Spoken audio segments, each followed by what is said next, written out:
రండి రండి. ఏంటమ్మాయి గారు ఆలస్యం లేచారేంటండి? కళ్ళు కలవల్లా ఉన్నాయి. పాలు రెడీయేగానండి. రాత్రి స్టేజ్ మీదకి అసలు నిజంగానే ఆదిశక్తి వచ్చి ఉందండి. చూశారు కదండి రాత్రి మీరు వచ్చిన వంగతో వాళ్ళందరినీ ఎలా ఉతికి పారేశానో. రాత్రి దెబ్బతో నాకు గట్టి నమ్మకం వచ్చేసిందండి. నాకు ఎప్పుడు ఏ ఆపద వచ్చినా మీరు వచ్చి కాపాడేస్తారని. నువ్వు జాగ్రత్తగా ఉంటే నీకు ఆపదలు ఎందుకు వస్తాయి? అసలు ఎదుటివాడిని చదవగలిగే లౌక్యం నీకు రావాలని రోజు దేవుడికి దండం పెట్టుకుంటున్నాను. నిజమా అమ్మాయి గారు? రోజు నా గురించి మీరు దేవుడికి దండం పెట్టుకుంటారా? పాలు చూడు. బాగుంది నాన్న. బాగుందండి. శుభం. మరి అబ్బాయికి అమ్మాయి నచ్చింది కాబట్టి ఆ ఇచ్చిపుచ్చుకోవడాలు కూడా మరి బాబు అబ్బాయి గారికి అమ్మాయి గారు పాస్ అయిపోయి సరే అండి.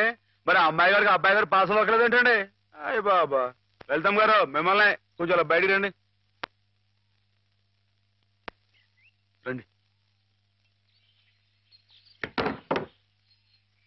అమ్మాయి గారు మీకు పెళ్లి కొడుకు అన్ని విధాలా నచ్చితేనే ఈ పెళ్లి జరుగుతుంది, లేకపోతే జరగదు. చెప్పండి, మీకు అబ్బాయి నచ్చాడా? ఆడపిల్లలు నువ్వు ఇట్ట అడగగానే అట చెప్పేస్తారా? రైటేలేండి.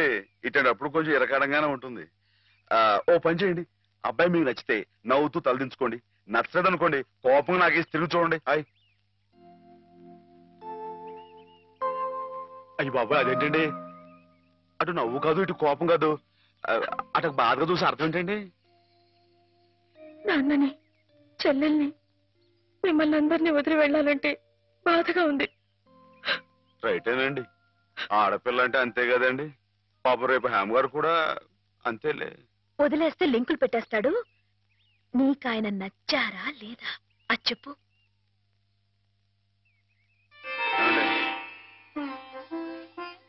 పాస్ అయిపోయినట్టే. మా అమ్మాయి గారికి అబ్బాయి గారు పాస్ అయిపోయారండి. ఇక పెళ్లి ఏర్పాటు చేసేసుకోండి. శుభం.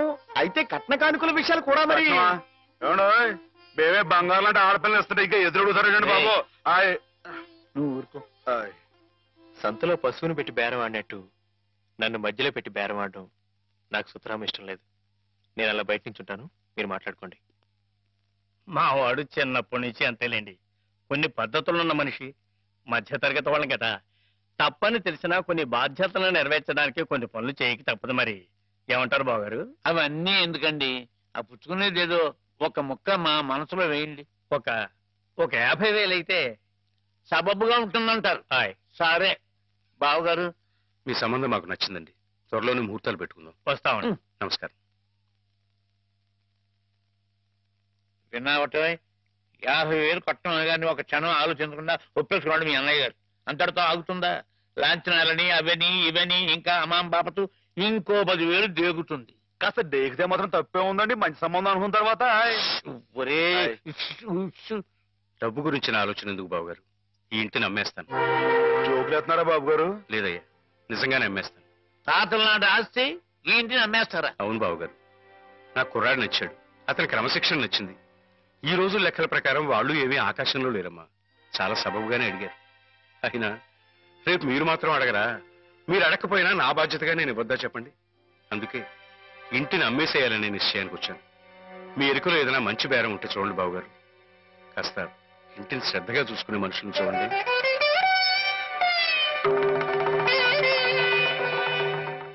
బామ్మగారు. ఎవరు? మాధవ. రా బాబు కూర్చో. మా వెధవా ఇంట్లో లేడు. నేను మీతోనే పని నుండి వచ్చానండి. నా కోసమా? ఏమిటి బాబు? నేను మిమ్మల్ని ఒకటి అడుగుతానండి, మీరు కాదనకుండా నాకు మాట ఇవ్వాలి. ఏమిటది? ముందు మాట ఇవ్వండి, తర్వాత చెప్తాను. సరే మాట ఇస్తున్నాను. ఏమిటో చెప్పు. ఇదిగోండి ఈ డబ్బు తీసుకోండి. డబ్బా? ఎందుకు? ఇది మీ డబ్బుగా బాబు గారికి మీరు ఇవ్వాలి. నా డబ్బుగా బాబు గారికి ఇవ్వాలా? ఎందుకని? లలితమ్మ గారికి మంచి పెళ్లి సంబంధం కుదిరిందండి. 50,000 దాకా కట్నం అడిగారు. ఆ డబ్బు కోసం బాబు గారు ఇల్లు అమ్మేస్తున్నారు. ఇల్లు అమ్మేస్తే ఆయన ఏమైపోతారు పాపం? అందుకే కదండి ఈ డబ్బు ఇస్తున్నాను. నాకు ఎప్పటి నుంచోనండి బాబు గారి పుస్తకం వచ్చేయించాలన్న చిన్న ఆలోచన ఉందండి. ఆ కోరిక ఉపయోగించుకుని ఈ డబ్బు బజార్ కింద ఇచ్చామనుకోండి, ఆ పెళ్లి ఖర్చుకి ఉపయోగపడుతుంది, ఆ ఇల్లు నిలుస్తుందండి. అవును, ఇంత డబ్బు ఎక్కడిది నీకు? అప్పు చేశావా? నాకు ఆవులున్నాయి కదండి, అందులో కొన్ని అమ్మేశానండి, మిగతావేమో బేరం పెట్టాను. ఇలా అన్ని అమ్మేసుకుంటే నువ్వేం తిందామని? మరెవరే మీరంతా లేరేంటండి? మీ ఇంటికి వస్తే ఓ ముద్దు పెట్టరా? నాకు ఈ సాయం చేసి పెడతారు కదండి. మారేడు దళం శివుని పాదాలు తాకాలంటే ఏ చేతులు కాదంటాయి? ఎంత దొడ్డ మనసురా నాయనా నీది. ఏమిటి బామ్మగారు, నా కావ్యాలను మీరచ్చు వేస్తారా? అది కాదు బాబు గారు, మా వారు బోరుడు హైవేస్ నాకు వదిలి వెళ్ళిపోయారు. అనుభవించడానికి నేను నా మనవడు మిగిలాం. ఆ డబ్బు ఇలాంటి పుణ్యకార్యాలకు ఉపయోగిస్తే నా జన్మ తరిస్తుందనిపించింది. బామ్మగారేంటండి పొద్దునే జన్మలు అయ్యి అంటున్నారు? నాన్నగారు పుస్తకాలన్నీ బామ్మగారు అచ్చు వేయిస్తారట మాధవ. అయ్యో బాబోయ్, ఎంత శుభవార్తనానండి. అండి బాబు గారు, ఇక రామాయణం మహాభారతం పక్కన పేటేసో కూర్చుంటాయి మీ పుస్తకాలు. కానీ నా పుస్తకాల మీద మీకు రాబడి పెద్దగా ఉండకపోవచ్చు బామ్మగారు. మాకు పైసా రాబడి రాకపోయినా పర్వాలేదు బాబు గారు.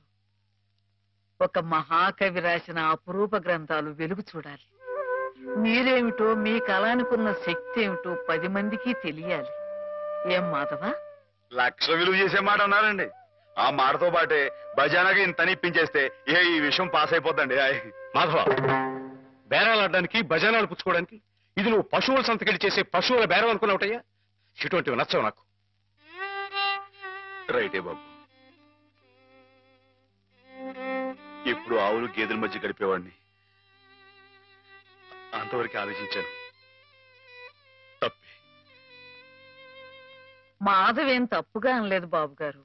మీకు ఎంతో కొంత ఇవ్వటం మా బాధ్యత, ధర్మం. ప్రస్తుతానికి 50,000 అట్టి పెట్టండి.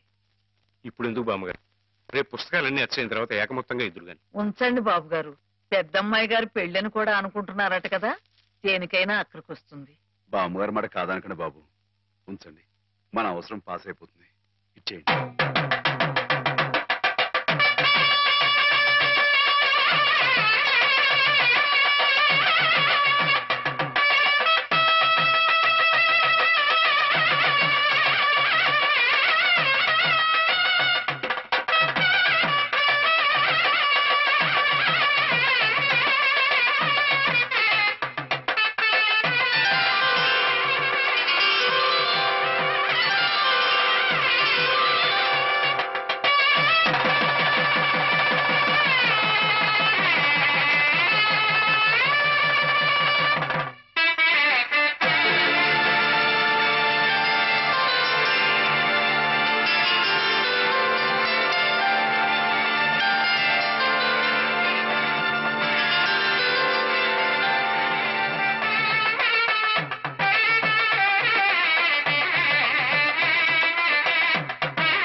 ఏమిటిది?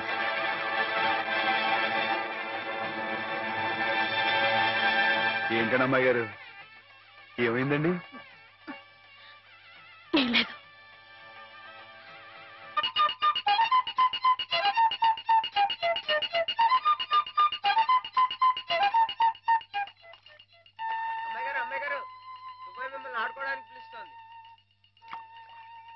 గుడికెళ్ళి వస్తున్నావమ్మా?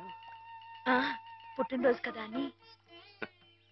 కన్నెపిల్ల జరుపుకునే ఒక్కొక్క పుట్టినరోజు కన్నవాళ్లకు ఒక్కో హెచ్చరికమ్మా.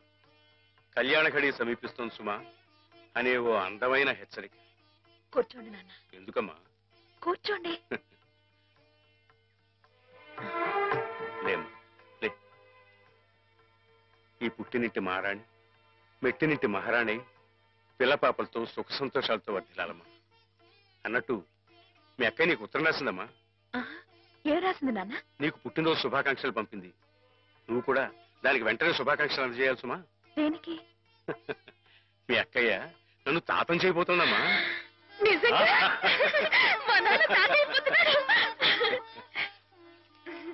బామ్మగారు వచ్చారేమో, ఒకసారి వాళ్ళ ఇంటికి వెళ్ళి చూసొస్తానమ్మా. పోరా, దానికి చూడకూడదు. ఇదిగో ఉత్తరం, ఉత్తరం. ఇటు అమ్మాయి గారు, అమ్మాయి గారు, అమ్మాయి గారు, అమ్మాయి గారు, ఈవేళ పిఠాపురంలో ఆవులు పోటీ కదండి. నేను గంగ దివసం బయలుదేరుతున్నానండి. మా చంటిగాడు నేను లేని కదా అని తలా ఇస్తారేమో, మీరు కాస్త దగ్గర నుంచి చూసుకోండి. ఇప్పుడే బయలుదేరుతున్నావా? మరి సాయంకాలం కదండి పోటీ. పోనీ మధ్యాహ్నం వెళ్ళకూడదా? మధ్యాహ్నం బయలుదేరితే టైం ఏమి మిగులుద్దండి? ఆవు కాస్త అలుపు తీర్చుకోవాలన్నా ఈ సర్దుకోవాలన్నా ఇప్పుడు వెళ్ళడం రైట్ అండి. సరే, నీ ఇష్టం. ఉంటానండి. అదేమిటి? ఇంతకీ కావాల్సిన ఆవడం మర్చిపోయానండి. ఈ ఏడాది కూడా బహుమతి నాకే పాస్ అయిపోవాలని కోరుకున్నారు కదండి. నువ్వు అడిగితే కదా. అయ్య బాబు అడగాలంటండి. కోరుకోండి బాబు. సరే, నీదే. చాలండి.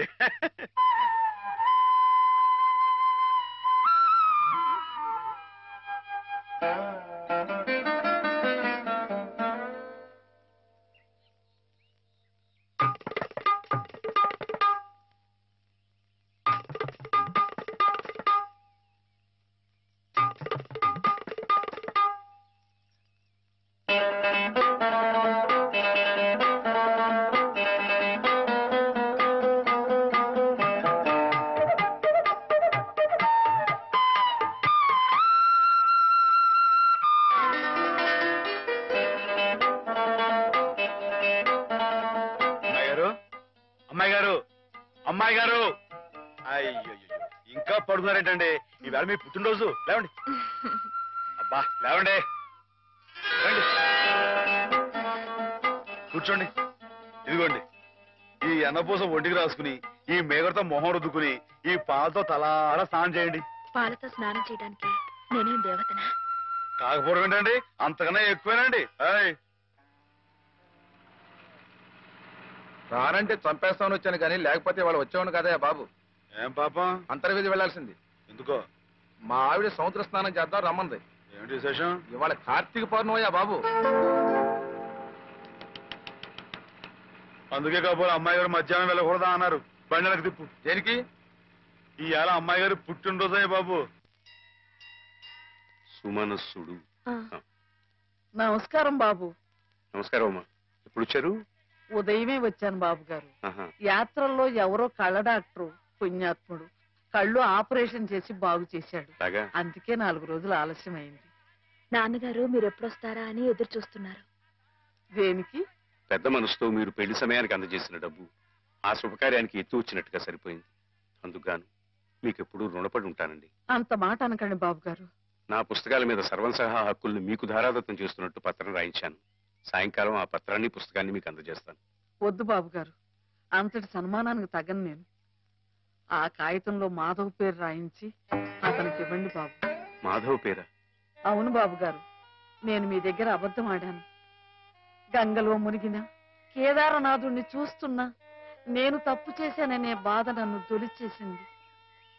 నేను తమకిచ్చిన డబ్బు నాది కాదు.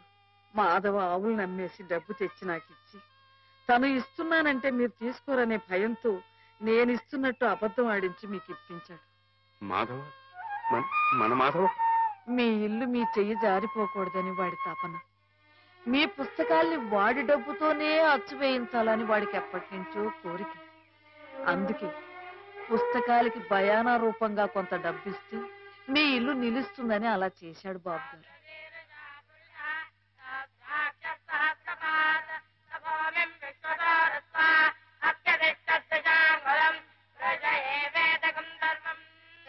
ఆవులు ఏమయ్యాయా అని అడిగితే ఆసుపత్రిలో చేర్పించానని అబద్ధం చెప్పాడు. ఇందుకేనన్నమాట.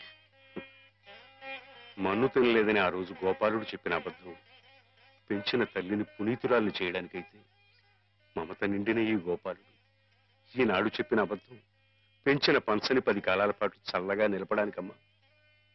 నన్ను యువతలి గట్టుకు చేర్చిన మహనీయుడు అవతలి గట్టునే ఆగిపోయాడమ్మా. ఒక్కసారి వాణ్ణి మాధవం తీసుకురాగలవా? అలాగే నాన్న.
అమ్మాయి గారు ఎంతసేపు అయిందండి వచ్చి?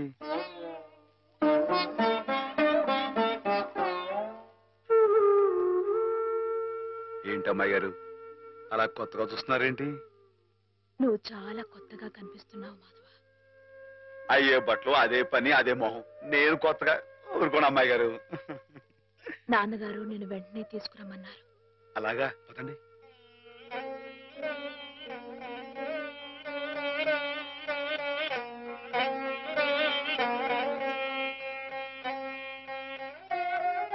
ఏమిటి ఈ అమూల్యమైన గ్రంథాలు ఏమిటి? అతలోకి అంకితం ఇవ్వడం ఏమిటి? నేనేం చెప్పను. మామయ్య మంచి పని చేస్తున్నాడు అన్న.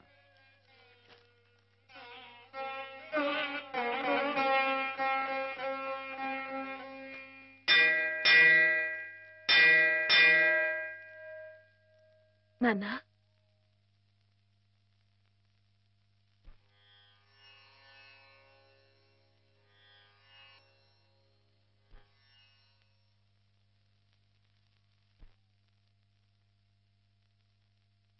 బాబు గారు బాబు గారు నాకు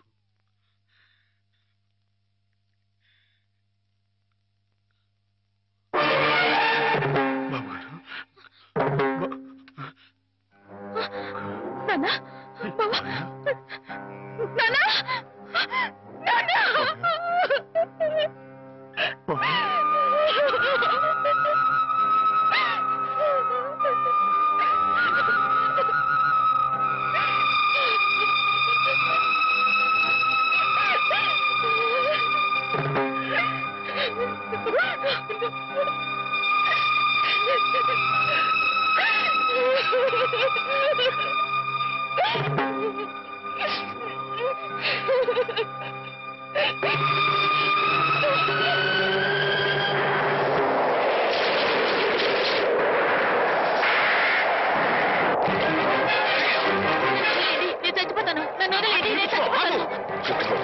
ఎందుకు చచ్చిపోవాలనుకున్నాను? నాకెవరూ లేరు బాబు గారు. నీ పేరేమిటి బాబు? మాధవయ్య. చూడు మాధవ్, దిక్కులేని వాళ్ళకి దేవుడే పెద్ద దిక్కు. మనం పుట్టింది బతకడానికయ్యా, చావడానికి కాదు. పద, మాతో పాటు మా ఇంట్లో ఉందిగా. నేను ఉత్తినే ఉండను. ఏదైనా పనిపించండి, చేస్తాను. అలాగే పనిపిస్తాను. పద.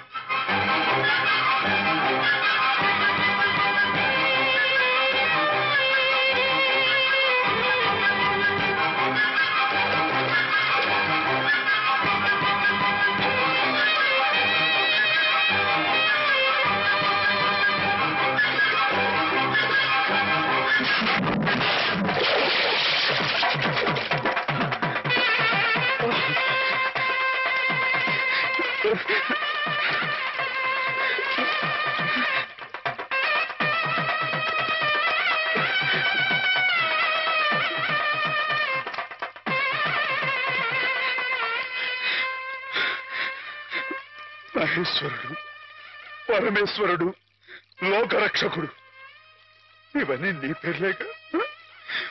ఒక్క మంచి పని కూడా చేయలేని వాడివి నీకెందుకయ్యా ఇన్ని మంచి పేర్లు? ఎందుకని గుళ్ళు గోపురాలు? ఎందుకని పూజలు పురస్కారాలు? చెప్పు, మాట్లాడు మాట్లాడు మాట్లాడు. ఎందుకంటే నువ్వు తప్పు చేసావు గనక. అసలు నువ్వు అంటూ ఉంటే కదయ్యా తప్పు చేయటానికైనా ఒప్పు చేయటానికైనా. నువ్వు ఉన్నావనుకోవటం మా పిచ్చి, మా ఎర్రి, మా భ్రమ. వద్దు, నువ్వు మా మధ్య ఉండడానికి వీల్లేదు. పో, దూరంగా పో.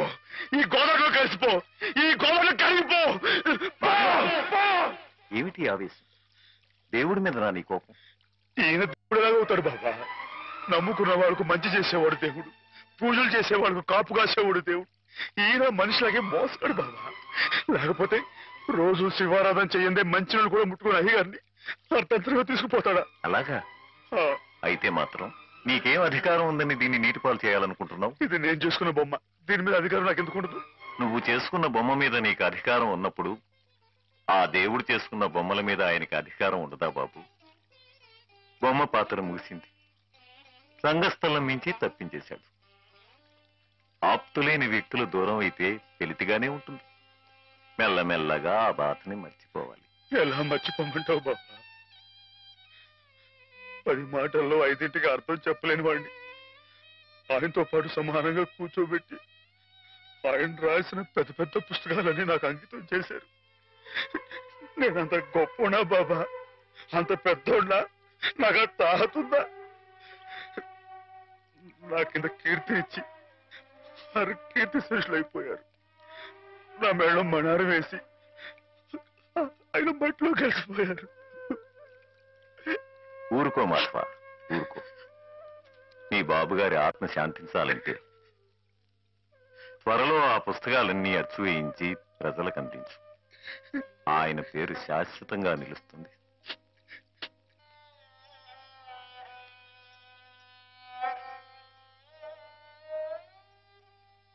ఇక నాన్నగారి పుస్తకాల సంగతి మర్చిపో మాధవ. ఈ ఇల్లు నిలబెట్టాలనుకున్నావు. అందుకు నువ్వు కష్టపడింది నష్టపోయింది చాలు. ఆ రుణం మేము తీర్చుకున్న తర్వాత ఆ పుస్తకాలు అప్పుడే అచ్చు వేయించచ్చు. మీరు రుణం తీర్చుకుంటారా అమ్మాయి గారు? అయితే ఆ డబ్బు నేను అప్పుగా ఇచ్చానండి. ఆ మాత్రం డబ్బుగా మీరు రుణం అనుకుంటే అయ్యా అమ్మా ఏ దిక్కులే నన్ను చిన్నప్పటి నుంచి అయ్యగారు సాకారే. మరి ఆయనకి ఎంత రుణపడి ఉంటానండి? అయ్యగారు లేరు కదా అని మీ ఇష్టం మాట్లాడితే పాస్ అయిపోద్ది అనుకోమాకండి. అది కాదు మాధవ, నా ఉద్దేశం అది కాదు. పుస్తకాలు అప్పు చెప్పేటప్పుడు అయ్యగారు నన్ను రామయ్య అన్నారు, కృష్ణయ్య అని పిలిచారు, కృష్ణదేవరాయలు అన్నారు. నేను నిజంగా అంత గొప్ప అని కాకపోయినా కనీసం వాళ్ళ మంచితనంలో కొంతను చూపించుకునేవండి. నీకు మించిన బరువును మోస్తున్నావనే కానీ మరేం లేదు మాధవ. నీ ఇష్టం. నాన్నగారిని చనిపోకుండా బ్రతికిస్తానంటే మాకు మాత్రం సంతోషం కదా. మనం ఎవరూ కాదని ఆయన బతికించేది. ఆయన రాసిన ప్రతి అక్షరంలో ఉన్న ప్రాణం, ప్రతి పదంలో ఉన్న భావం.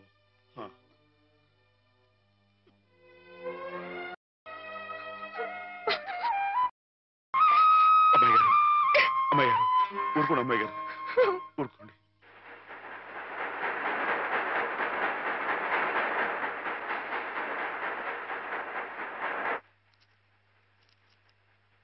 వీటన్నిటినీ మీరు చెప్పిన విధంగా ఇలా క్యాలికో బైండ్తో అచ్చువేయాలంటే దాదాపు 1,00,000 రూపాయలు అవుతుంది. 1,00,000 ఏంటండి?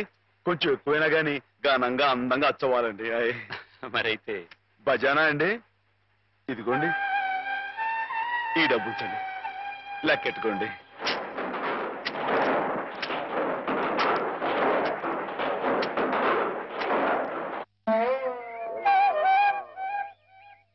మాధవన్న బాబు గారు పుస్తకాలు అచ్చు వేయిస్తున్నాడు కదా, ఆ పుస్తకాల మీద బోలెడు డబ్బు వస్తుంది కదా. మళ్ళీ మీ అమ్మని, పిన్నుల్ని, అత్తయ్యల్ని అందరినీ కొని తీసుకొస్తాడు కదా. అప్పుడు దొడ్డంతా పశువులతో, ఇల్లంతా పాడితో మళ్ళీ పాత రోజులు వచ్చేస్తాయి కదా స్వామి. అనుకున్న టైంలో అనుకున్నట్టుగా అచ్చేసి ఇచ్చేశారు. చాలా సంతోషంగా ఉందండి. ఇవి ఇంత త్వరగా ప్రింట్ అవటానికి కారణం మీరు, మీ పట్టుదల. ఇవిగోండి మీ పుస్తకాలు. అందంగా అచ్చయ్యాయా? చాలా బాగున్నాయండి. మా బాబు గారే పట్టుబట్టలు కట్టుకుని ముస్తాబాయి వచ్చినట్లుగా ఉన్నాయండి. ఏంటయ్యా ఈ అడావుడే? అయ్యగారు రాసిన పుస్తకాలు.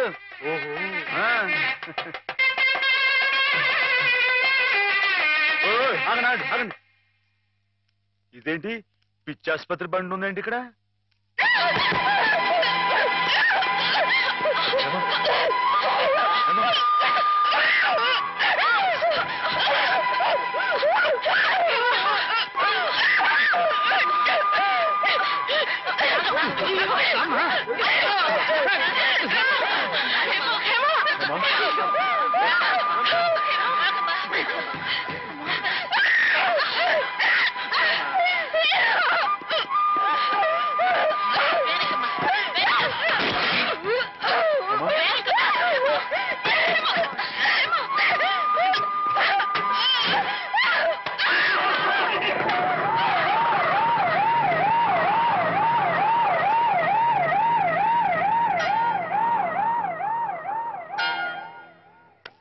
బంగారం లాంటి పిల్ల, ఇదేం కర్మో. ఏంటండి ఇది? ఇప్పుడు నేను చూసింది అమ్మాయి గారేనా? ఏమే మాధవ, ఏ జన్మలో మేమెవరో ఏం పాపం చేశాము, అది శాపమై పిల్లకు చుట్టుకుంది. అసలు ఏం జరిగిందండి? లలితకి 15 రోజుల ముందుగానే పురుడు వచ్చిందని తెలిసి నేను హేమ లలిత ఇంటికి వెళ్ళాం. రక్తం బాగా పోయి నీరసంగా ఉంది పిల్ల. 4 రోజుల్లో కాస్త తెరుపుగా అనిపించింది. ఇక్కడ ఈయన భోజనానికి ఇబ్బంది అవుతుందని హేమని 4 రోజులు ఉండమని చెప్పి నేను వచ్చేసాను. అదే అదే మాధవ నేను చేసిన మహాపరాధం. అవునమ్మగారు, మీరు ఆ 4 రోజులు అక్కడ ఉండుంటే ఇలా జరగకపోను. హేమమ్మగారు కనిపెట్టలేదు కానీ ఆ దుర్మార్గుడి కళ్ళల్లో ఉన్న పాపపు చూపు నేను ముందే పసిగట్టాను.